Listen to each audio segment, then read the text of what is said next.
Pak Bintang, halo. Pak Bintang, dua. Iya, Salam. Terima kasih. Boleh naik ini? Oh, Bapak sudah di atas, Pak. Oh iya, Nggak oke, nanya oke. lagi, Bapak sudah di atas. Nggak nanya Baik, lagi, Pak. Silakan, mau bertanya. baik, terima kasih. Salve Romo. Yo, lanjut, saya dengar. Lagi cuci piring, tapi dengar. Oke. Saya perkenalkan diri. Saya Bintang, Katolik awam. Katolik awam. Ada satu hal yang saya perlu dicerahkan, yaitu tentang Vigili Paskah. Setahu saya, setiap liturgi itu biasanya berdasarkan kepada peristiwa-peristiwa. Tetapi pada saat Vigili Paskah itu Yesus ke dunia orang mati untuk membebaskan jiwa-jiwa yang percaya kepada Mesias. Nah, sekarang dengan lilin Paskah ini korelasinya seperti apa ini? Perlu pencerahan, Romo. Terima kasih, Romo. Vigilia Pasca, lalu lilin Pasca. Macam, engkau di situ ada berapa tema yang kau mau tanya? Satu, Ternyata saya terlalu panjang dari pertanyaan ini, saya bingung juga. Vigili Paskah, Romo. Coba diformulasi lebih pendek, mau tanya tentang lilin Pasca atau tentang vigilia atau tentang apa?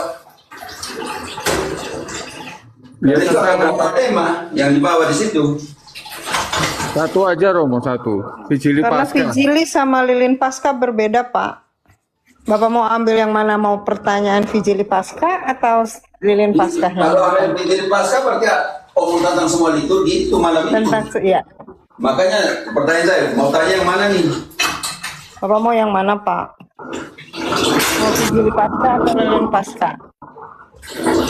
Vigili Paskah dikaitkan dengan peristiwa Yesus yang turun ke dunia Ya, orang kalau kita mati. ulang lilin Pasca, tapi lilin Pasca itu bagian dari liturgi. Jadi macam mana nih? Mau ditanya yang mana nih? Bingung juga saya. Tentang Vigili Paskah aja, Romo.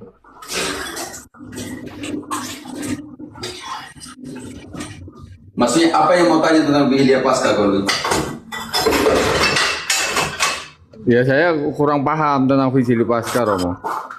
Sudah berapa tahun engkau merayakan Vigilia Pasca dan belum paham? Setiap tahun merayakan, Romo. Kira-kira sudah berapa tahun maksud saya? Sudah 40 tahun. Engkau tidak pernah bertanya selama 40 tahun? Tidak pernah dijelaskan? Tidak pernah dijelaskan, hanya saya mengikuti aja. Engkau seorang katekis? Awam, Romo. Ya, awam tapi katekis, pengurus lingkungan, pengurus stasi. Bukan umat biasa, Romo. Tidak jujur saya, engkau pengurus stasi, pengurus lingkungan? Ikut di lingkungan. Pengurus lingkungan, pengurus stasi, minta maaf, saya harus tanya jelas sedikit. Tidak, Romo. Serius nih.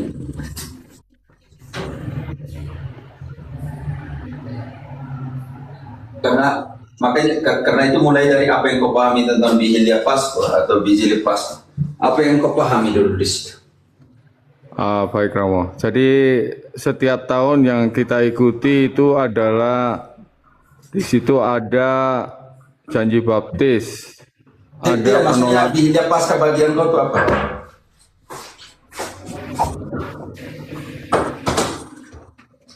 Ibadah pas setiap hari, pas itu hari Sabtunya itu. Oke. Di situ mengenangkan apa, merayakan apa?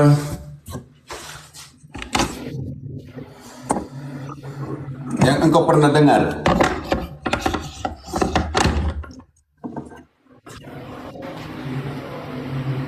Nggak begitu paham, Romo.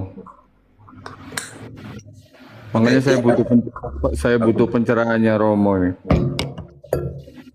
Sebenarnya kita sudah pasca, sudah selesai, sudah masa biasa, dokter. Tidak. Yang kau pernah saudara kau pernah lihat bagian apa yang kau lihat dalam Vigilia Pasca itu? Saya mau pakai Vigilia Pasca karena Spanyol lagi. Oh, Vigilia Pasca tuh engkau lihat mulai dari mana? Karena selama 40 tahun kalau engkau lihat analisa baik-baik, engkau lihat dari mana dimulai.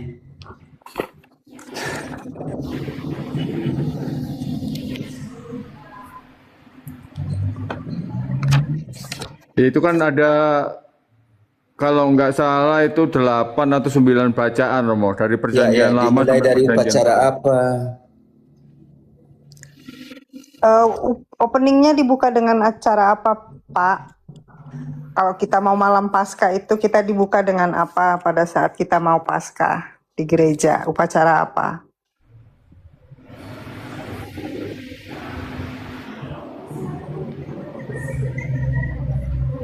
Sudah apakah? Nah, mungkin 40 tahun nggak tahu. Oh, Tidak apa, kita tanya mungkin. Iya. Om Bintang, Ini saya datang, mulai dengan apa? Mulai dengan upacara apa? Yang bakar-bakar di luar itu. dari pertobatan, Romo, menjelang Paskah. Konsentrasi di Vigilia apa? Di malam Paskah itu yang Bapak bilang selama 40 tahun ikut contohnya itu. Perayaan Vigilia Pasca atau Vigili Pasca. Malam Paskah itu dimulai dengan upacara cahaya. Nah, iya. biar Indri yang kau diam. Nanti Ya itu ada biar Bapak kaitannya sendiri dengan, menjawab supaya kita bisa arahkan kalau tidak. ada kaitannya dengan cahaya lilin Paskah itu, Romo. Nah, mulai dari di situ mulai dengan lilin Paskah, oke? Jadi itu urutannya seperti itu. Sekarang mulai dengan itu. Lalu Bapak pernah lihat, oh itu malam Paskah dimulai dengan upacara lilin Paskah. Nanti di situ pemberkatan lilin Paskah api baru. Oke. Nanti dimulai dengan pemberkatan lilin cahaya artinya apa begitu. Sekarang dari kehidupan, dari kegelapan menjadi terang. Karena itu kita ada hubungan dengan 1 Petrus 1 ayat ke-19. 2 Petrus 1:19. 2 Petrus 1 ayat 19. Dengan demikian kami makin diteguhkan oleh firman Allah. Dengan demikian kami makin diteguhkan oleh firman yang telah disampaikan oleh para nabi. Alangkah baiknya kalau kamu memperhatikannya sama seperti memperhatikan pelita yang bercahaya di tempat yang gelap sampai fajar menyingsing dan bintang timur terbit bersinar di dalam hatimu. Oke, dia sendiri yang cahaya itu. Karena itu dimulai dengan pemberkatan api baru, pemberkatan lilin Paskah baru, dan imam akan berarak dengan lilin Paskah baru itu dan mengatakan, masih ingat nggak Pak? Apa yang dikatakan oleh imam atau dinyanyikan oleh imam? Dipancing dulu aja, Mo. Ini saya sementara pancing ini.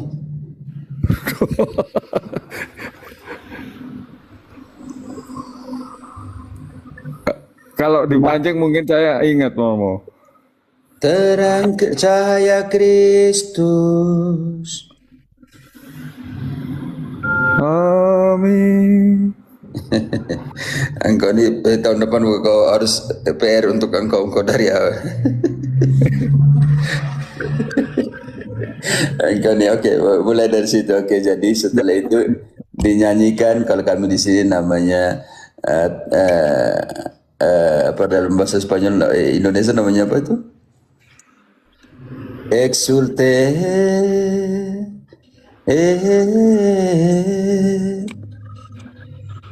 de los coros de los ángeles. Spanyol, Indonesia punya nama 17 tahun tidak pernah rayakan di Indonesia. Exulte, oke, exulte. Jadi nyanyian bagus sekali untuk seluruh dunia di dalam lilin Paskah itu menantikan sang terang, sang fajar itu. Makanya tadi yang kita baca itu adalah dia adalah bintang bintang fajar menyingsing dalam pengertian itu. Tapi lebih kepada itu, kita lihat bahwa malam penting sekali malam di situ. Kenapa di situ ada liturgi pembaptisan, ada pembaptisan katekumen, di semua itu misteri kebangkitan Kristus. Sebab tanpa kebangkitan percumalah semua yang kita omong malam ini. Karena itu penting, karena ini bagianlah liturgi, saudara dan saudariku. Saya tidak bisa omong panjang karena itu liturgi, ada formasi liturgi sendiri dalam pengertian ini. Karena itu harus step by step. Ini sampai liturgi ini, sampai liturgi ini, sampai liturgi ini, sampai liturgi ini. Karena itu saya pikir, mintalah kepada kalian punya pengurus lingkungan. Mintalah kepada pastor proki setempat. Ini menjadi keprihatinan saya.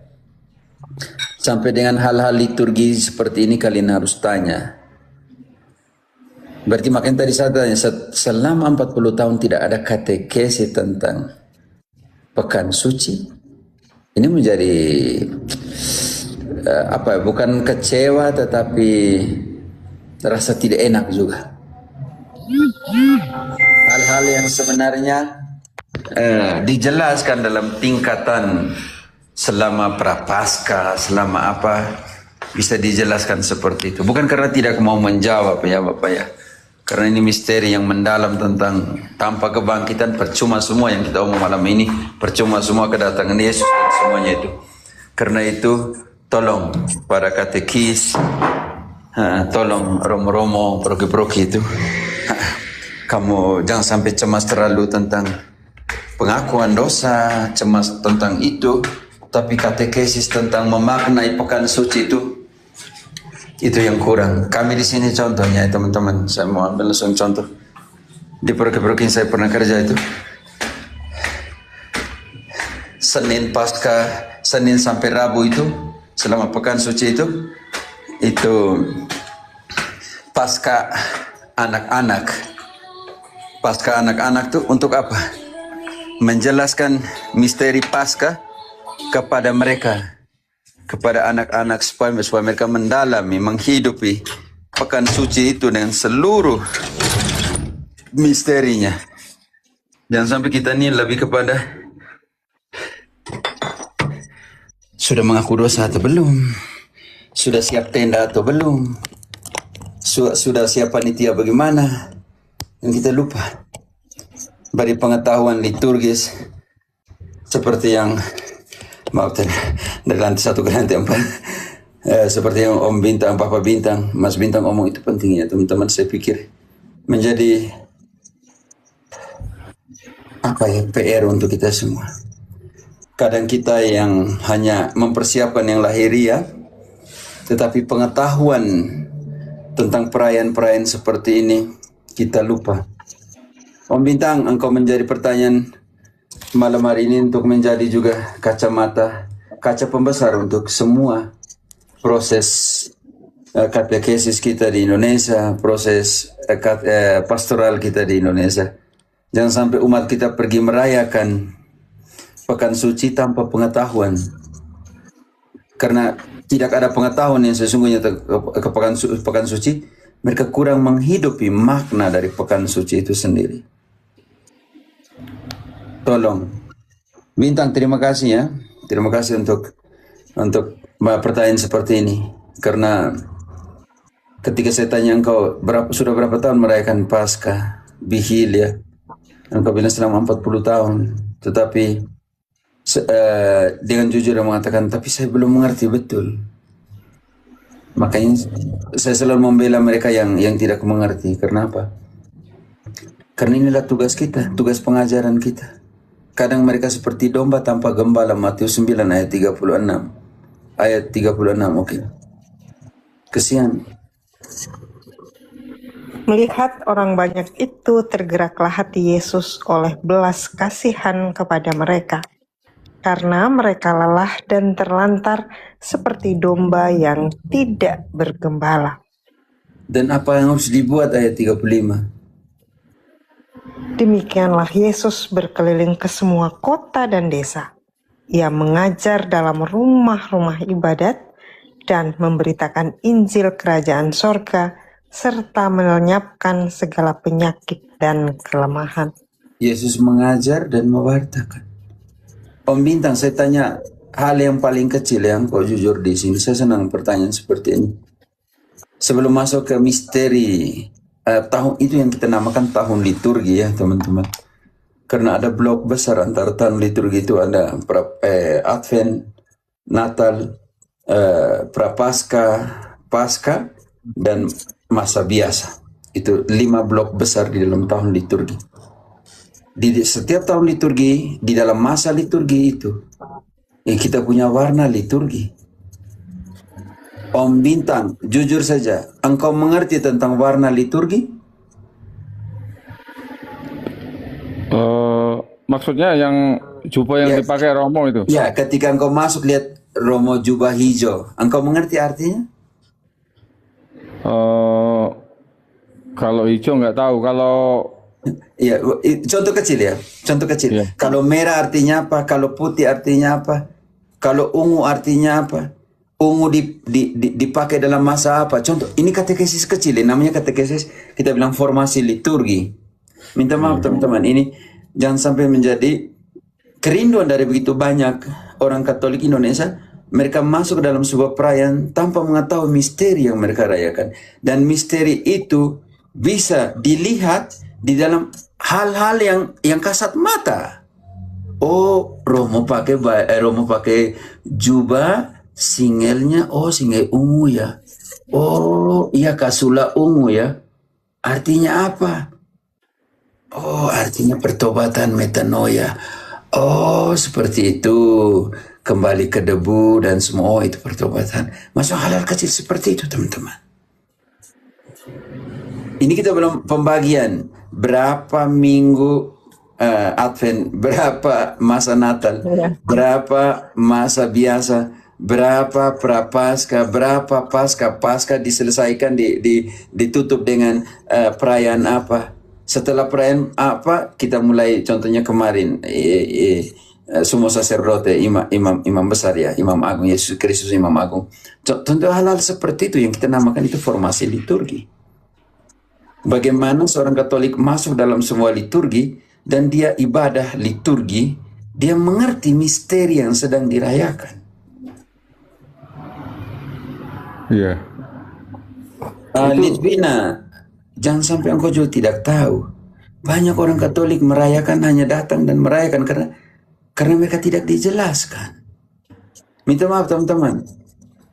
Ini contoh paling kecil di sini. Kalau Om Bintang bilang begitu, karena tidak ada yang menjelaskan secara detail untuk mengerti dari seluruh perayaan itu.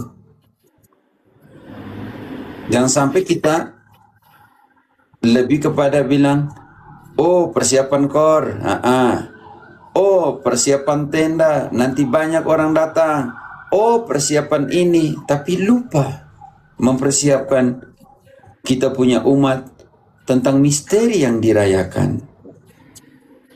Berapa kali IDC 5 menit, 10 menit sebelum misa di parokimu, contoh kecil, katekesis tentang warna liturgi, contohnya begitu. Oh, tentang kitab suci selama September, contohnya selama 4 minggu dalam bulan September, 10 menit sebelum misa dimulai. Kalau misa jam 7, 6.50 mulai katekesis tentang kitab suci. Oh, kitab suci perjanjian baru dibagi dalam berapa kitab, 4 Injil, 1 Kisah, 1 Wahyu, 13 surat Paulus, 7 surat Katolik. Hal-hal seperti itu yang dimaksudkan. Karena itu teman-teman saudara-saudaraku yang ada di sini 300 lebih ini, iman Katolik itu sangat kaya. Karena itu harus selalu digali dan dibuat katekesis seperti itu. Indri, jujur saya, selama hidupmu di Prokim, 10 menit setiap misa ada katekesis kecil? Nggak ada sih, Pater. Nggak. Ya? Nggak ada. Paling doa apa sebelum, jadi kita tunggu lonceng gereja terakhir gitu ya, jam Kan misalnya 4:30 nih, Pater. Lonceng Hari gereja Minggu, jam hari Minggu, 4, contoh hari Minggu. Rosario. Contoh kecil ya, contoh Rosario. kecil. Ya, Bukan untuk Rosario. kritik, tapi contoh kita pakai contoh kecil ya. Contoh selama bulan September, bulan kitab suci. Apakah ada katekesis tentang kitab suci 10 menit? Karena tidak semua orang pergi ke lingkungan dan ikut. Katekesis singkat tentang kitab suci selama 4 minggu selama bulan September. 10 menit setiap misa. Umat tidak akan kecewa, umat paling senang pulang. Kita punya kitab suci ini 46 itu beda Protestan punya 39. Oh, karena apa? Karena mereka tidak ada kanonik. Oh, diatur kanonik terdiri dari ini. 10 menit tema kecil. Manfaatkan bulan kitab suci dengan cara seperti itu. Tahukah kalian kitab suci ditulis dalam bahasa apa? Cukup singkat seperti itu. Oh, perjanjian lama semua ditulis dalam bahasa Ibrani. Perjanjian baru, Ibrani dan Arab. Perjanjian baru semua ditulis dalam bahasa Yunani. Selesai. Orang pulang internet juga dan Katolik punya 46 kitab suci perjanjian lama dan 27 kitab suci perjanjian baru. Konsentrasi di perjanjian baru, 4 Injil. 1 kisah para rasul. 13 surat Paulus, 7 surat Katolik, 1 Ibrani, 1 Wahyu. Selesai pulang. Hari ini saya dapat pengetahuan kecil seperti itu. Hal-hal kecil seperti itu. Ini yang dimaksud oleh Om Bintang dulu, Pak Bintang. Minta maaf teman-teman, mungkin teman yang lain perspektif bilang 40 tahun tidak. Setiap pertanyaan saya punya maksud. Untuk ternyata kalau pengakuan dari Pak Bintang seperti ini artinya kata sida-sida dari Ethiopia, bagaimana saya mengerti kalau tidak ada yang menjelaskannya? Bagaimana saya mengerti kalau tidak ada yang menjelaskan?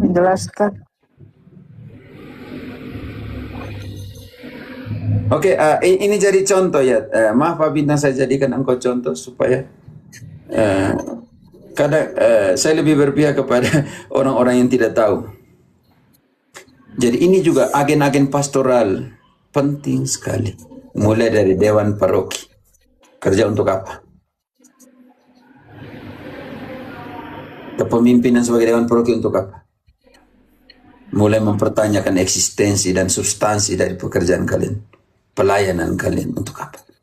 Pengurus lingkungan untuk apa kalian? Urus berkas-berkas, urus itu. Atau juga dalam pengetahuan iman ini.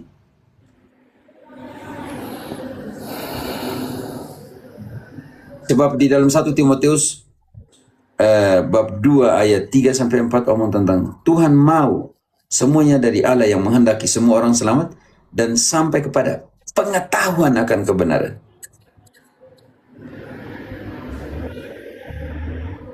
Ini jadi persoalan besar. Itu. Oke teman-teman, terima kasih Om Bintang. Walaupun saya tidak jelaskan semua tentang Vigilia Paskah, saya gunakan situasi ini untuk beri katekesis singkat seperti ini. Manfaatkan semua situasi. Tuhan mau semua orang selamat, tapi sampai kepada pengetahuan akan kebenaran. Banyak yang mati tapi tidak mengerti, tidak tahu tentang pengetahuan tentang kitab suci. Padahal kitab suci mereka punya. Protestan lebih tahu tentang kitab suci daripada Katolik. Jangan sampai seperti itu. Jangan sampai Islam baca lebih banyak kitab suci daripada kita. Kita lebih banyak kita baca Al-Quran dan lain sebagainya, tapi kitab suci sendiri tidak mau baca. Ini jadi kecemasan saya juga ya. Oke. Nanti ada. Yo, Om Bintang, terima kasih. Saya sudah jam 10.34, tapi engkau jangan, saudaraku, engkau jangan berprasangka bahwa saya menggunakan situasi ini, menggunakan pertanyaanmu untuk marah orang. Tidak. Maksudnya untuk kirim pesan kepada itu. Nanti kita buat satu katekesis penting sekali, namanya tahun liturgi. Nah, iya. Betul. Di dalam tahun liturgi itu kita akan lihat 5 blok penting ya teman-teman. Masa biasa, misteri dan masa biasa, misteri Advent, misteri Natal, misteri Prapaskah, dan misteri Paskah. 5 yang kami bilang itu tiempo fuerte, waktu kuat secara liturgi. Dan tahun liturgi bukan soal penetapan kalender, tanggal, dan pesta, bukan. Tahun liturgi adalah perjalanan iman seorang Katolik. Perjalanan iman yang dimulai di mana? Yang dimulai di Advent, contohnya, pelan. Persiapan kelahiran, Yesus lahir. Masa biasa, dia mengapa? Dia mewartakan. Oh, sampai kepada Prapaskah, persiapannya Paskah, Pekan Suci. Oh, ditutup dengan Pentekostes. Setelah Pentekostes kita masuk ke minggu ke-8, masa biasa kembali. Terus selama masa biasa kita merayakan beberapa solemnidad, hari raya, pesta, semua tetap sampai dengan Kristus Raja menutup tahun liturgi. Oh, di dalam tahun liturgi itu tergantung ada 3, A, B, dan C.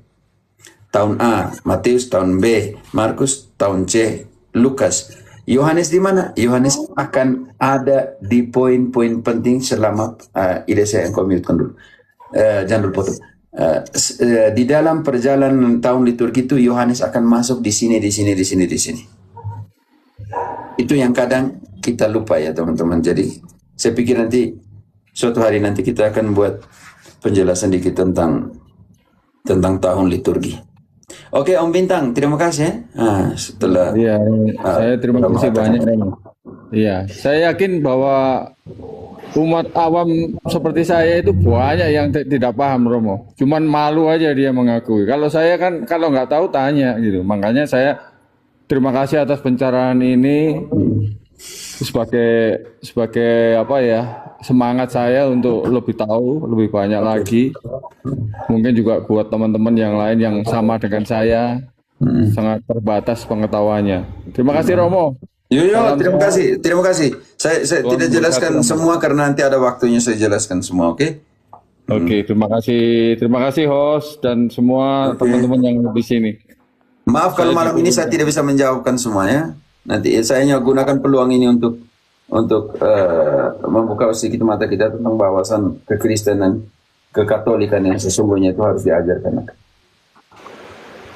Selamat pagi, Romo.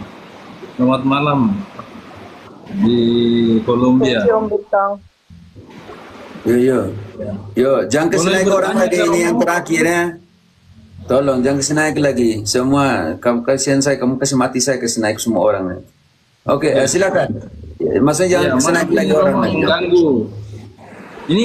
Ini ada pertanyaan sedikit ini, Romo. Saya pernah berdiskusi dengan Tapi istri engkau dari saya, mana? Engkau belum jelaskan engkau dari mana, mau kemana? Saya Katolik Tulen, Romo. Saya dari paroki Sorako. Paroki apa? Paroki Sorako Immaculata. Makassar, Pater. Oh iya. Makassar. Ya, makin ke tahun 60 saya di mana lagi ini dunia seperti apa saya tidak tahu, saya tidak kenal itu. Oke. Ya, ini saya pernah berdiskusi dengan istri saya tentang Matius 5 ayat 32, Romo. Tentang persinahan, tapi kami kan orang awam berdua, jadi kami tidak tahu persis bagaimana ayat ini menurut kami. Karena itu saya mau naik sini mau pertanyakan tentang itu, Romo. Ini kan kecuali di sini nih. Karena banyak sekali orang yang saya sudah mengerti, saudara. Kita baca ayatnya dulu supaya saya bisa mengerti. Bisa itu kecuali karena sina, ya saya sudah bisa mengerti. Oke. Minta maaf karena supaya jangan terlalu panjang karena saya sudah jam begini. Oke. Tetapi aku berkata kepadamu, setiap orang yang menceraikan istrinya kecuali karena zina, ia menjadikan istrinya berzina. Dan siapa yang kawin dengan perempuan yang diceraikan, ia berbuat zina. Jadi seolah-olah di situ ada izin menceraikan kalau satu pasangan berzina bisa diceraikan. Bisa mengerti di situ? Oke. Nah, itu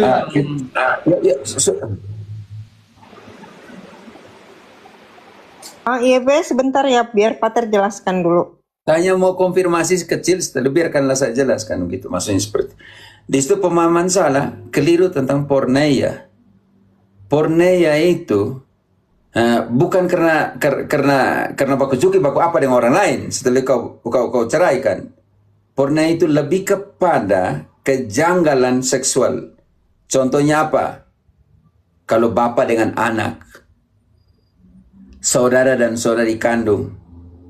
Contoh dalam pengertian inseks dan lain sebagainya. Di situ punya pendasaran di Imamat 18. Baca semua Imamat 18 itu. Tentang kejanggalan seksual di situ. Tolong dibaca. Imamat 18. Tuhan berfirman kepada Musa, "Berbicaralah kepada orang Israel dan katakan kepada mereka, Akulah Tuhan Allahmu. Janganlah kamu berbuat seperti yang diperbuat orang di tanah Mesir, di mana kamu diam dahulu. Juga janganlah kamu berbuat seperti yang diperbuat orang di tanah Kanaan, kemana kamu membawa kamu, janganlah kamu hidup menurut kebiasaan mereka." Tahan dulu. Janganlah kamu hidup menurut kebiasaan di Mesir, di tanah Kanaan. Kita belum tahu kebiasaan apa nih. Lanjut. Kamu harus lakukan peraturanku dan harus berpegang pada ketetapanku dengan hidup menurut semuanya itu. Akulah Tuhan Allahmu. Sesungguhnya kamu harus berpegang pada ketetapanku dan peraturanku. Orang yang melakukannya akan hidup karenanya. Akulah Tuhan. Siapapun di antaramu janganlah menghampiri seorang kerabatnya yang terdekat untuk menyingkapkan auratnya. Akhirnya Akulah punya relasi. Lanjut. Ya. Kalau menyingkapkan Janganlah- aurat artinya sampai ke sana. Oke. Itu bahasa-bahasa tidak enak dijelaskan di sini dia. Apalagi saya orang NTT kadang lapin saya omong masa bodoh. Ini jangan dulu potong. Masa bodoh saya punya kalau mau omong. Oke, lanjut. Janganlah kau singkapkan aurat istri ayahmu. Bisa mengerti di situ, Iya. saudaraku. Incest di situ. Kau punya mama. Oke, lanjut. Karena ia hak ayahmu, dia ibumu, jadi janganlah singkapkan auratnya. Jangan kau singkapkan aurat seorang istri ayahmu, karena ia hak ayahmu. Mengenai aurat saudaramu perempuan, anak ayahmu atau anak ibumu, baik yang lahir di rumah ayahmu maupun yang lahir di luar, janganlah kau singkapkan auratnya. Bisa baca semua sampai di sana. Oke ya, Bes. Itu yang dimasukkan di situ porneia itu dalam pengertian itu. Kelainan seksual dalam pengertian ini. Laki-laki dengan laki-laki, perempuan dengan perempuan. Incest dan semuanya itu. Itu yang dimasukkan kata porneia itu. Bukan kopi selingkuh dengan orang lain. Yang ada di kepalanya dalam pengertian protestantisme. Karena itu pendeta bisa nikahkan orang yang selingkuh.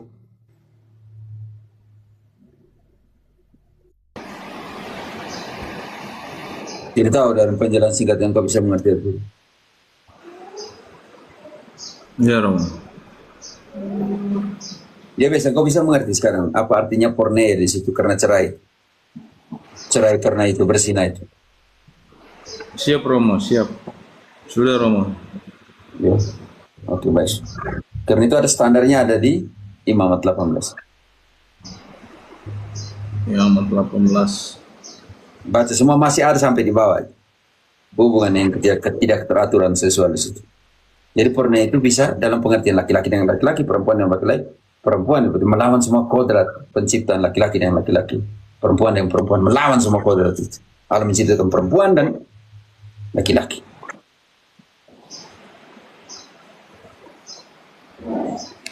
Yang kedua, kalau kita mau ambil kata berzina, menurut hukum Yahudi, yang berzina dua-duanya harus tewas. Engkau mau penuhi karena Yesus omong itu, kalau kita baca ayat sebelumnya, dia omong kepada orang Israel yang mengerti.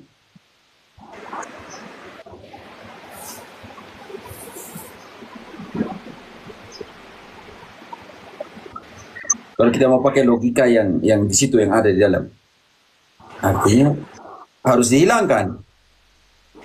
Yang berzina.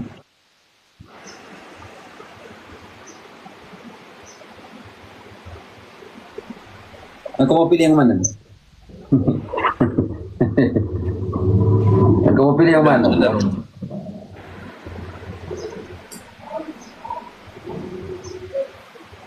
Halo. Engkau mau pilih yang mana? Yang porneia dalam pengertian yang laki-laki, perempuan-perempuan, incest dan semua, atau berzina dihukum mati? Nggak ada Romo yang lu pilih Romo.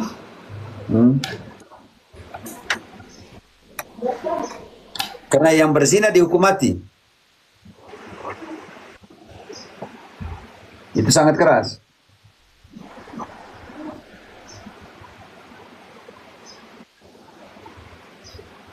Makanya pertanyaan, engkau bisa mengerti atau tidak? Halo? Mengerti ya Romo, mengerti sedikit-sedikit. Karena tadi kita ngomong di Imamat 18 kan? Ya. Baca terus sampai dengan Imamat 20. Yang berzina itu mati. 20 ayat 10.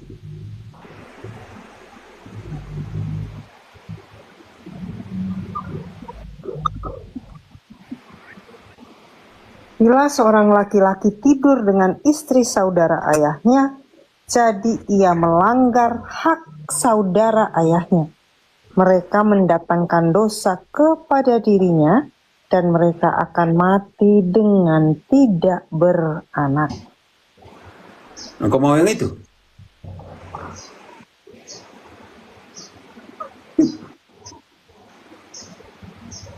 Keras loh hukum Israel itu. Yang main-main. Pater, maaf, itu termasuk yang sesama jenis juga? Nah, itu ada sesama jenis. Tapi saya tidak mau sesama jenis. Sesama jenis tidak ngomong buat apa. Saya ngomong yang berzina. Karena alasan berzina, kalau kita pakai logika dua. Iya, betul. Ya. Jadi 20 ayat ke berapa? Ayat ke-18, Om. Tapi ayat ke-18. 20 ayat Imamat 10. tadi. Imamat 10. Iya, 10. Imamat 20 ayat 10. Engkau Imamat 10 mana? Iya, Imamat 20 ayat 10, Pater, yang bila seorang laki-laki berzina kan, yang tadi. Dua-duanya. Engkau baca baik-baik. Jangan kau tafsir sembarang situ. Iya, Imamat 20:10 kan, Pater. Baca. Engkau bilang laki-laki. Bila mana? seorang laki-laki berzina dengan istri orang lain, yakni berzina dengan istri sesamanya manusia, pastilah keduanya dihukum mati. Dua-duanya? Baik laki-laki, ya. Dua-duanya. Hukum mati ya. Ya kalau mau pakai hukum Yahudi. Ulangan 22 ayat 22 sama. Hal yang sama. Apabila seseorang kedapatan tidur dengan seorang perempuan yang bersuami, maka haruslah keduanya dibunuh mati. Engkau mau itu? Laki-laki?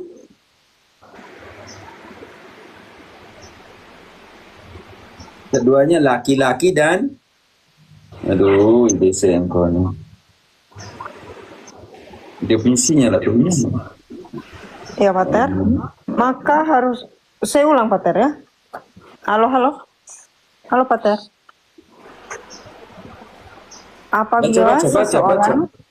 Apabila seseorang kedapatan tidur dengan seorang perempuan yang bersuami, maka haruslah keduanya dibunuh mati. Laki-laki yang telah tidur dengan perempuan itu dan perempuan itu juga. Demikianlah harus kau hapuskan yang jahat itu dari antara orang Israel.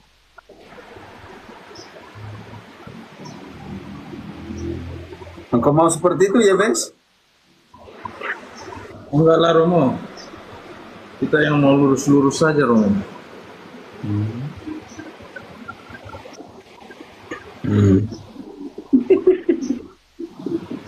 Keras ya Romo.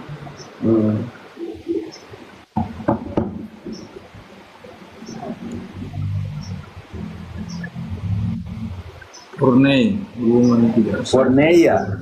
Purnia. Purnea. Ya, ya, orang yang keras. Karena itu ketika kedapatan Yohanes 8, kalau tidak salah Yohanes 8 ayat 5, Maria Magdalena. Coba. Musa dan hukum Taurat memerintahkan kita untuk melempari perempuan-perempuan yang demikian. Apakah pendapatmu tentang hal itu? Perempuan apa? Baca kembali ayat 3 dan 4. Maka ahli-ahli Taurat dan orang-orang Farisi membawa kepadanya seorang perempuan yang kedapatan berbuat zina. Mereka menempatkan perempuan itu di tengah-tengah, lalu berkata kepada Yesus, "Rabi, perempuan ini tertangkap basah ketika ia sedang berbuat zina. Musa dan hukum Taurat memerintahkan kita untuk melempari perempuan-perempuan yang demikian. Apakah Kesian ya? pendapat?" Kesiannya nasib perempuan ya. Ya, Romo. Apa kata Yesus ayat 7? Dan ketika mereka terus-menerus bertanya kepadanya, ia pun bangkit berdiri lalu berkata kepada mereka, "Barang siapa di antara kamu tidak berdosa, hendaklah ia yang pertama melemparkan batu kepada perempuan itu." Karena kulturnya machista dalam pengertian ini. Oke teman-teman, jangan marah. Saya suruh mau jam 11. Tadi capek sekali dari jam 8 pagi sampai jam 4 sore. Minta maaf ya. Sampai jumpa. Oke. Terima kasih Romo. Sudah ya. Terima kasih banyak.